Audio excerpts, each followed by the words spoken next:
আসসালামু আলাইকুম everyone, welcome to জান্নাত কুকিং চ্যানেল। আজকে আমি আপনাদের সাথে শেয়ার করব খুবই মজাদার একটি পিঠা রেসিপি। শুধুমাত্র একটি ডিম আর 2 কাপ ময়দা দিয়ে এই পিঠা রেসিপিটি আপনাদের সাথে শেয়ার করব। আশা করছি সকলের কাছে খুবই ভালো লাগবে। রেসিপিটা ভালো লেগে থাকলে একটা লাইক দিতে ভুলবেন না। আপনি যদি আমার চ্যানেলে নতুন হয়ে থাকেন তাহলে সাবস্ক্রাইব করে আমার চ্যানেলের পাশেই থাকবেন। এই পিঠাটি তৈরি করার জন্য মিক্সিং বলে নিয়েছি 2 কাপ ময়দা আর নিয়েছি 1/4 কাপ চিনি, দিয়ে দিচ্ছি হাফ চামচ লবণ। লবণের পরিমাণটা আপনারা বুঝে দিবেন, এর চেয়ে বেশি লবণ দিলে কিন্তু পিঠাগুলো খেতে ভালো লাগবে না। আর দিয়ে দিচ্ছি নর্মাল তাপমাত্রার একটি ডিম, আপনারা চাইলে ডিমের পরিমাণ 2-3টা দিতে পারবেন। দিয়ে দিচ্ছি হাফ চামচ ভ্যানিলা এসেন্স, ভ্যানিলা এসেন্সের পরিবর্তে এলাচের পাউডারও দিতে পারবেন। এখন আমি নর্মাল তাপমাত্রার পানি দিয়ে ব্যাটার তৈরি করে নেব। অল্প অল্প পানি দিয়ে আমি ব্যাটারটা প্রথমে তৈরি করে নেব। পানির পরিমাণটা আমি বলতে পারবো না, কারণ এখানে পানির পরিমাণটা কম বেশি লাগতে পারে। অল্প অল্প পানি দিয়ে আমি ব্যাটারটা তৈরি করে নেব। হুট করে বেশি পানি দিয়ে ব্যাটার তৈরি করতে গেলে দেখবেন ব্যাটারটা হয়তো ঘন হয়ে যাবে, না হয় অনেক বেশি পাতলা হয়ে যাবে, তাহলে কিন্তু এই পিঠাগুলো তৈরি করতে ভালো হবে না। অল্প অল্প পানি দিয়ে খুব ভালো করে মিশিয়ে নিতে হবে, তাহলে ব্যাটারের একটা ঘনত্বটা বোঝা যাবে কীরকম পানি আরও লাগতে পারে। এখন আমি এই ব্যাটারটা হাতের সাহায্যে মিশিয়ে নেব। হাতের সাহায্যে এই ব্যাটারটা তৈরি করলে দেখবেন ব্যাটারের ঘনত্বটাও খুব সুন্দরভাবে বোঝা যাবে, আর ব্যাটারটাও অনেক সুন্দর হবে আর খুবই স্মুথ হবে। 3 থেকে 4 মিনিট আমি হাতের সাহায্যে এরকম করে ভালো করে ফেটিয়ে নেব।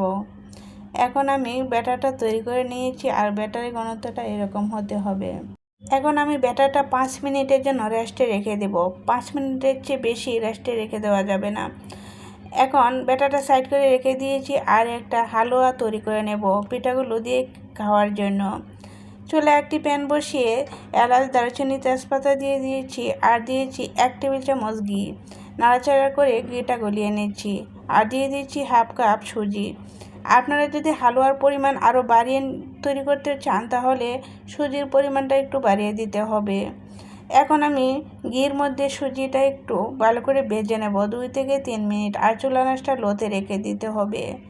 এলাচ, দারুচিনি, তেজপাতার যে একটা স্মেল ওটা বের হবে ভাজার সময়, দেখবেন এত সুন্দর একটা স্মেল বের হবে, ভাজার পর আপনি বুঝতে পারবেন। এখন আমি সুজিটা খুব সুন্দর করে ভেজে নিয়েছি, আর দিয়ে দিয়েছি 1/3 কাপ চিনি। চিনিটা আপনাদের পছন্দ মতো দিতে পারবেন। দিয়ে দিচ্ছি 1/3 কাপ পাউডার দুধ। পাউডার দুধ দিলে সুজির হালুয়াটা খেতে অনেক বেশি ভালো লাগে। এখন দিয়ে দিচ্ছি 1/2 কাপ পানি। 1/2 কাপ পানির পরিবর্তে আপনারা লিকুইড দুধ দিতে পারবেন, তাহলে দেখবেন হালুয়াটা খেতে আরও বেশি ভালো লাগবে। নাড়াচাড়া করে আমি পানিটা মিশিয়ে নিচ্ছি সুজির সাথে। খুব সুন্দর করে মিশিয়ে নিতে হবে যাতে দলা দলা না হয়ে যায়, আর চুলার আঁচটা লো আর মিডিয়ামের মাঝামাঝি রেখে দিতে হবে। খুব বেশি বাড়িয়ে রেখে কিন্তু হালুয়া তৈরি করতে যাবেন না, তাহলে কিন্তু দেখবেন পানিটা টেনে যাবে আর সুজিগুলো খুব সুন্দরভাবে সিদ্ধ হতে পারবে না, হালুয়া খেতে ভালো লাগবে না। আমি 50% হালুয়াটা তৈরি করে নিয়েছি, আর দিয়ে দিচ্ছি এখন 1 টেবিল চামচ কিশমিশ, 1 টেবিল চামচ বাদাম কুচি দিয়ে নাড়াচাড়া করে খুব সুন্দর করে হালুয়াটা তৈরি করে নেব। আর এই হালুয়াটা কিন্তু অনেক বেশি শক্ত করে তৈরি করব না, একটু নরম করে তারপর উঠিয়ে নেব। এখন দিয়ে দিচ্ছি 1/4 টিস্পুন লবণ। মিষ্টির ব্যালেন্সটা ঠিক রাখার জন্য একটু লবণ দিতেই পারেন, তাহলে কিন্তু খেতেও ভালো লাগে। এখন নাড়াচাড়া করে আমি হালুয়াটা তৈরি করে নিচ্ছি। এখন চুলা থেকে নামিয়ে নেব। একটু নরম রেখে আমি হালুয়াটা চুলা থেকে নামিয়ে নেব। খুব বেশি শক্ত করে রাখলে দেখবেন ঠান্ডা হয়ে গেলে অনেক বেশি শক্ত হয়ে যাবে, তখন আর এই পিঠাগুলো দিয়ে খেতে ভালো লাগবে না।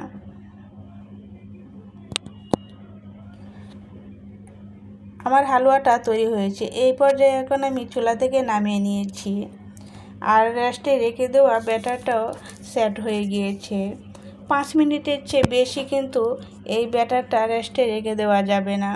এখন আমি আবারও খুব সুন্দরভাবে ফেটিয়ে নিচ্ছি। যখন আপনি পিঠাগুলো তৈরি করতে যাবেন কিছুক্ষণ আগে ব্যাটারটা খুব ভালো করে ফেটিয়ে নেবেন।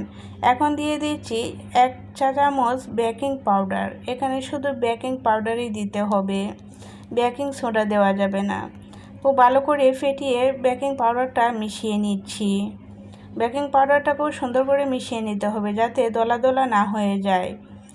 এখন আমি একটা চামচের সাহায্যে দেখিয়ে দিচ্ছি ব্যাটারের ঘনত্বটা কীরকম হয়েছে।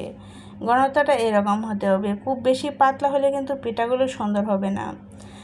এখন আমি পিঠাগুলো তৈরি করার জন্য চুলায় একটি প্যান বসিয়ে প্যানটা ভালো করে গরম করে নিয়েছি আর অল্প একটু তেল ব্রাশ করে নিয়েছি। এখানে কিন্তু তেল দিয়ে কিন্তু পিঠাগুলো তৈরি করা যাবে না। তেল ব্রাশ করে আমি তেলটা টিস্যুর সাহায্যে মুছে নিয়েছি। চুলার আঁচটা মিডিয়ামে রেখে 1 চামচ ব্যাটার দিয়ে দিয়েছি। প্যানের মধ্যে যখন দেখবেন আপনার প্যানটা ভালো করে গরম হবে তখনই কিন্তু 1 চামচ ব্যাটার অথবা এর চেয়ে বেশি ব্যাটার আপনি দিতে পারবেন। দিয়ে চুলার আঁচটা মিডিয়ামেই রেখে দিতে হবে। এর চেয়ে কমিয়ে রাখলে কিন্তু পিঠাগুলো সুন্দর হবে না। আর দেখবেন পিঠাগুলো হয়ে যাওয়ার পর এরকম কালারটা চেঞ্জ হয়ে যাবে আর অনেক বেশি ছিদ্র হবে, তখনই কিন্তু পিঠাটা হয়ে যাবে। এখন আমার পিঠাটা হয়ে গিয়েছে, চুলা থেকে নামিয়ে নিচ্ছি। প্যানের মধ্যে আরও 1 চামচ ব্যাটার দিয়ে দিচ্ছি।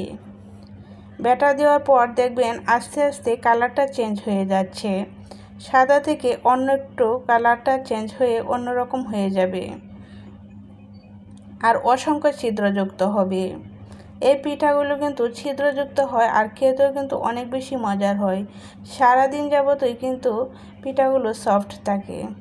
আমার পিঠাটা হয়ে গিয়েছে, এখন আমি চুলা থেকে নামিয়ে নিচ্ছি। আর দেখেন পিঠাগুলো কত বেশি ছিদ্র হয়েছে। সেম প্রসেসে সবগুলো পিঠা আমি বানিয়ে নিয়েছি। আর দেখেন পিঠাগুলো দেখতে কত বেশি সুন্দর হয়েছে আর পিঠাগুলো অনেক বেশি সফটও হয়েছে, খেতেও কিন্তু অনেক মজার হয়েছিল। এভাবে যদি পিঠা তৈরি করেন দেখবেন ছোটো বড় সকলেই কিন্তু খেতে পারবে। এই পিঠাগুলো কিন্তু খুব বেশি উপকরণ দিয়ে তৈরি করতে হবে না, অল্প উপকরণেই ঝটপট তৈরি করে নেওয়া যায়। আর এই পিঠাগুলো দেখেন কত বেশি ছিদ্রযুক্ত হয়েছে। ময়দা দিয়েও যে এরকম ছিদ্রযুক্ত পিঠা তৈরি করা যায় আপনি ভাবতেই পারবেন না। এখন আমি একটা পিঠা আপনাদেরকে ছিঁড়ে দেখাচ্ছি কতটা সফট হয়েছে আর কত বেশি মজার হয়েছে। এখন আমি হালুয়া দিয়ে পরিবেশন করেছি। আপনারা চাইলে মিষ্টি জাতীয় যে কোনো খাবার দিয়েও খেতে পারেন অথবা এই পিঠাগুলো এমনিতেই খাওয়া যাবে, কারণ এখানে আমি অল্প একটু চিনি দিয়েছিলাম। এই চিনির কারণে কিন্তু পিঠাগুলো এমনিতেই খাওয়া যায়। তাও আমি একটু হালুয়া তৈরি করে নিয়েছি, হালুয়া দিয়ে খেতে আরও বেশি মজার হয়। আপনারা চাইলে হালুয়া ছাড়াও কিন্তু খেতে পারবেন। আশা করছি সকলেই খুব সুন্দরভাবে বুঝতে পেরেছেন। আজ এই পর্যন্তই। আল্লাহ হাফেজ।